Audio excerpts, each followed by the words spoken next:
All right. This is my take on Judge Holden. Judge Holden from the Blood Meridian.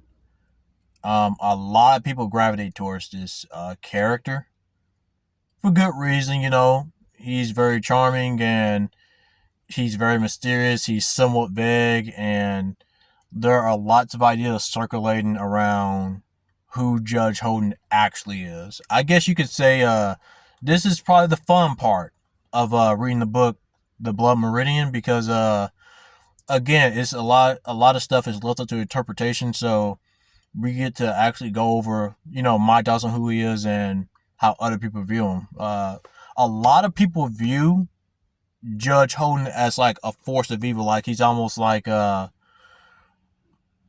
some other type of entity that's probably pulling the strings. And I get why people see that. My take on that is that they are looking really, really hard at the symbolism, the metaphors, and what stuff actually means. And they're looking at certain statements. This is all because, the character himself is very ambiguous, right? Like, a lot of stuff is left up to interpretation. But I feel like a lot of people also kind of look at I feel like a lot of people look so hard at the symbolism that they kind of forget what's actually going on in the story. People say like, oh, he must be like a higher type of entity, right? Like he's almost like a force of nature.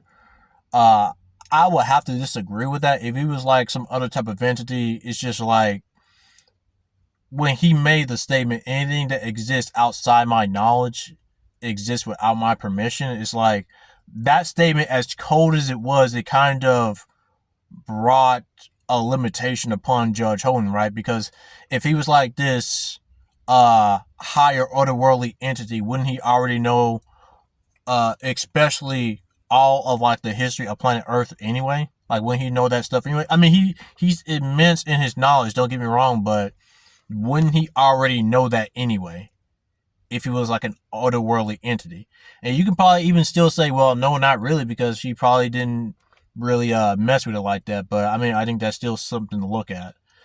Because just because somebody's an otherworldly entity doesn't really mean like they know the entire history of Earth. You could make that argument, but I mean, he seems very, very interested in it. So why wouldn't he already know that if he's like, another otherworldly entity like the devil or anything like that? He would already know, you know, pretty much the whole entire history of planet Earth anyway, right?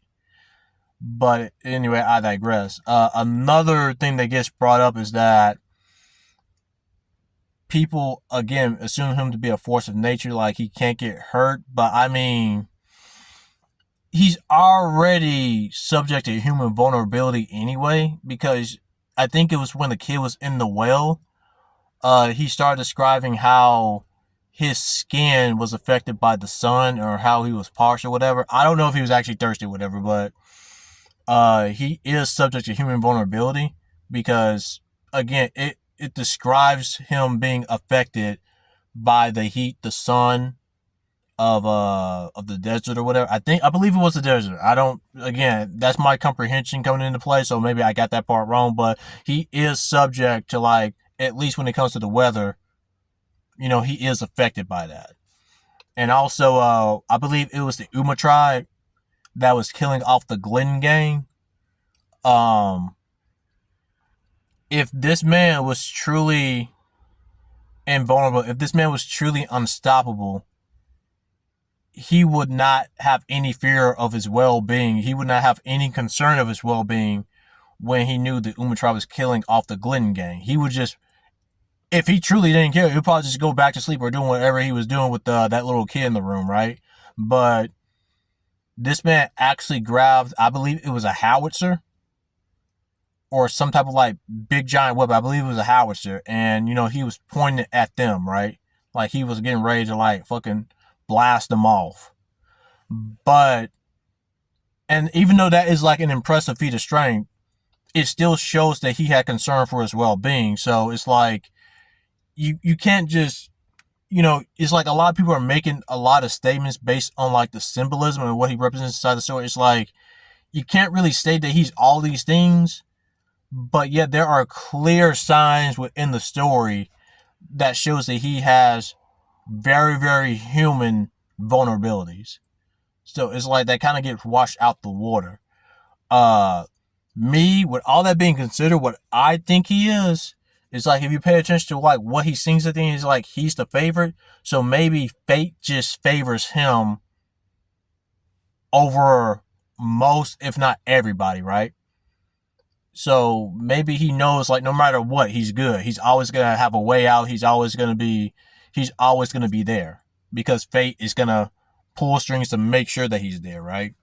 And I think that's pretty much towards the end of the book where and this is spoilers, right? This is just massive spoilers. Well, I should have said that, but this is just massive spoilers for the book in case you haven't read it yet. But towards the end of the book where you know no, like it's almost like no matter where the kid goes, like the dude just pops up, right? That's probably fate playing a hand at it more than the judge is actually, you know, being aware of all of that, right? So it's like, I mean, you could argue he's still probably manipulating fate to a certain extent. Like I said, it's left up to interpretation, but more often than not, when he says that he's the favorite, I mean, if you're over everything, you have control over everything, like a lot of people say he does, then you wouldn't be concerned about being the favorite. You'll be, you'll be taking up time because everybody else is trying to be your favorite, right? So it's like when he says he's the favorite, it really does comes off with everything that's been presented in the book. To me, it really does comes off like fate just favors him over a lot of other people. So, with all that being said, it's more like he's not really an otherworldly entity, but he's probably a construction. He was made by maybe higher forces or maybe fate itself to be, you know, who still has very human vulnerabilities, but who can probably operate at a higher level, right? So, with all that being said, I think he's probably somebody that fate has maybe chosen.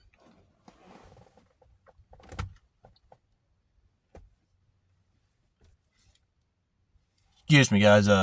Something just got in the way. But yeah, he's probably somebody that fate has probably chosen. I'll give you this. He's a very exceptional human being, but a human being nonetheless, though. Now I've actually been debating on this. Should I do a video of the kid and the judge in the same video? I'm probably just gonna make a separate video of the kid. What I really want to get down to is how everybody views the judge as the greatest villain in not only literature but fiction. Um, I will probably have to disagree with that. It's just so in my view, some things kind of need to be concrete, and when it comes to the Judge Holden, it's like a lot of stuff really is left up to interpretation. I feel like that kind of hurts me because, in my opinion, I think you actually need to start, actually doing stuff that measures up to your presence. Now, I'm not saying that, there's anything wrong with the way he's presented inside the store, but that's just my point. I think people get so caught up in how he's presented or in how he's portrayed that they use that over actual evidence of him being the villain. In some cases, you probably couldn't even call him the villain if you're calling him a force of nature, because it's like, that's just his nature in general, right? It's his nature to act out how fate constructed him to. So is he really the villain in the sense, right? But in any case, when you hear like the greatest villain, it's like a lot of stuff he does you don't really know. Like you can always interpret, you can always have your own ideas of what he's actually doing, but I mean, and more often than not, it's just the rest of the Glidden gang really, really committing like some of the atrocities and a lot of the violence, whereas Judge Holden is more or less just in the background. And don't get me wrong, he does his own thing, right? He does his own share of like villainy, but I mean, to go as far as calling him the greatest villain in literature, I mean, let's be honest, other people have done bigger boy shit, right? I mean, you just have M, you have the Q, you don't, and that's not even considering other people in other line of comics, right? Who have like done way bigger stuff, like grandiose in scale, right? So just saying like he's the biggest villain in literature. I mean, based on what he's done, he's not really measuring up too high in that metric, right? Like when it comes to like what he actually does in the story, again, even what it is interpreted as, it still doesn't measure up because it's like people have done bigger boy shit in other comics. People have done more vile stuff in other comics. So I just have a hard time accepting him to be the greatest villain. In not only literature, but some people say in fiction in general. So I just have a hard time seeing that. Again, it comes more than just portraying him a certain way. He has to actually do things, right? And I feel like in the scope of the Blood Meridian, the way he's portrayed is probably a 10 out of 10 in most cases, right? Like, just, him sitting on the rock and then, just with no resources for survival, right? Like no water or anything, just him with his stuff, maybe with his like, weapons on the rock. That's it. That's all he's got. And the guys are like getting chased by their op and they just find him sitting on the rock. Like that was like, I thought that was like a really gangster moment in terms of like how he's portrayed, but in terms of what he actually does in the story, I feel like that was lacking. Like I'm just being straight up with you, but again, that's not his character. What he does is just mostly how he's portraying the story, and it works for the Blood Meridian, right? Where everything is left up to interpretation. But in my view, you kind of have to actually do some shit. Uh, I will say this: his mindset towards war, and how he says war is God, and how that's like the end all be all. While I can view that as a very narrow minded, almost, and I'm not gonna say like it's a simple minded thing to say, but I mean, I feel like that's a very small scope in how you might view things. But again, for something like the Blood Meridian, it works, right? So I will have to say his mindset kind of supports what his role in the Blood Meridian. But in my view, I believe you can take a villain, and no matter what story, what context you put him in, he's always going to be somewhat relevant, right? Uh, with somebody like Judge Holden, it's difficult for me to put him in other. And again, this is just how I view it, right? It's difficult for me within the scope of the Blood Meridian. He's like a big boy, right? Like he's like he's no doubt the biggest bad. But I mean, if you were to put him in like other stories or something like that, again, very scatterbrained idea. But I mean, this is just how people work sometimes. It'll be difficult for him to be perceived as a threat. It'll be difficult for me to look at him as somebody who is like an antagonist on all fronts, because I believe part of being the best villain in literature or being the best villain in fiction, I just think that's a little bit far-fetched, because it's like the way I compare him is like he has to be a threat no matter where you put him in, and it's like he's not even close to that. And also I do get it. I'm just gonna wrap this video up. I do get the hype behind Judge Holden. Again, he has some very, very great moments in the book. Moments where you think he's gone, but he's right back at you. So the way they portrayed him is like a 10 out of 10. But unfortunately, when it comes to like me perceiving him as like a threat level and what he actually does in the story, it's like in the scope of the Blood Meridian and the world it's in, he's great, but it's like when you really break it down, I think he might be a victim, one of those characters that's a victim to being overhyped.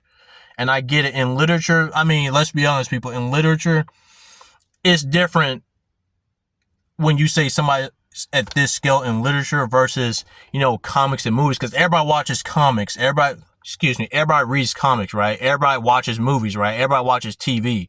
So it's like, when you say somebody in literature is at this scale, it's kind of gonna go unchallenged for a minute, because it's like nobody's actually into literature like that. Versus like if you say like somebody like the Green Goblin from Spider-Man 1, everybody knows that movie, and when you say like he's the like the one of the best villains ever, you know, you might have some competition. Somebody might bring up, oh no, Joker's the best ever, and then somebody might bring up, oh no, Voldemort from Harry Potter's the greatest villain ever, or Darth Vader's. Like, you just have a bunch of like competition because everybody knows who those guys are, because everybody watches movies nowadays. Nobody really, 9 times out of 10, nobody is like that deep to reading books now. 9 times out of 10, I'm not gonna say books are dead or anything like that, because they're not, but TVs and movies are way more popular, right? But so it's on that type of front. But again, I do get the whole hype behind Judge Holden. I just think it's a little bit of overhype.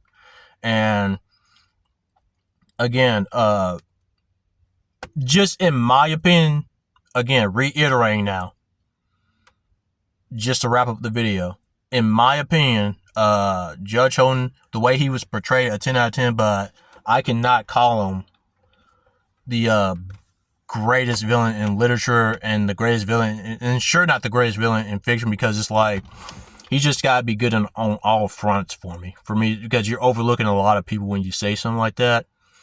And again, in terms of like the scope, he's a big fish in the story of Blood Meridian, but take him to another story and that'll probably be portrayed a little bit differently. And also, what he actually does in the story isn't really that grand in scope neither, especially with how he's being portrayed. I feel like his actions should measure up to that. And again, with the way they carried him out and present him throughout the story, that works. But unfortunately, other characters have kind of surpassed him when it comes to like their achievements, their accomplishments, and what they have actually done. So yeah, that wraps up the video, and yeah, that's my review on Judge Holden.